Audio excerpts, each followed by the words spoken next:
আসসালামু আলাইকুম গাইস, তোমরা আমাকে বলতে পারো যে তুমি এখানে কি করছো ভাইয়া। একটা একটা গিলিস তোমরা চাইলে এখানে আসতে পারবা। এর জন্য তোমাদের প্রথমে সোশ্যাল রাউন্ডের ওই যে ফুটবল মাঠটায় চলে আসতে হবে। আমি এখান থেকে বের হয়ে নেই, তারপর তোমাদের প্র্যাকটিক্যালি বুঝাচ্ছি যে কীভাবে করবা তোমরা এটা। এই যে আমরা চলে আসলাম ফুটবল মাঠে, আর এখান থেকেই তোমরা যেখানে বলটা ড্রপ খাবে, মানে বলটা গোল দেওয়ার পর এখানে বলটা পড়বে না, তোমাদের ওইখানেই সোজা সার্কেলটা রাখতে হবে। বলটাকে আমরা গোল করে দিই, এই গোল করে দেবো, এই গোল করে দিলাম। এবার দেখি হয় কি না। এই গোল সার্কেলটা আছে না, সার্কেলটা তোমার বলটা যে জায়গায় পড়বে ওই জায়গায় রাখতে হবে।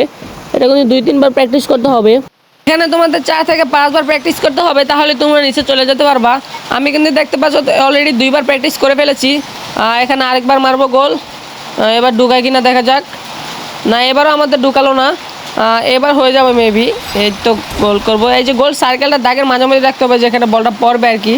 এই তো দেখা যাক হয় কি না।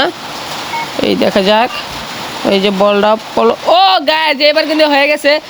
তোমরা কিন্তু চাইলে করতে পারবে। আর এখান থেকে বের হবার সহজ পদ্ধতি হচ্ছে, তোমরা এই যে মাঠটা আছে না, মাঠটার বাইরে চলে গেলেই তোমরা বের হয়ে যাবো অটোমেটিকলি। আমি তোমাদের প্র্যাকটিক্যালি দেখাচ্ছি। এখন আমরা মাঠটার বাইরে চলে যাব, দেখবা আমরা আপনি থেকে বের হয়ে যাব। এই দেখো, আমাদের এখন সরাসরি বাইর করে দিছে।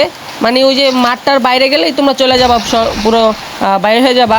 আর এটাতে কিন্তু তোমাদের আইডিতে কোনো সমস্যা হবে না, তোমরা চাইলে ট্রাই করে দেখতে পারো। তো আল্লাহ হাফেজ গাইস।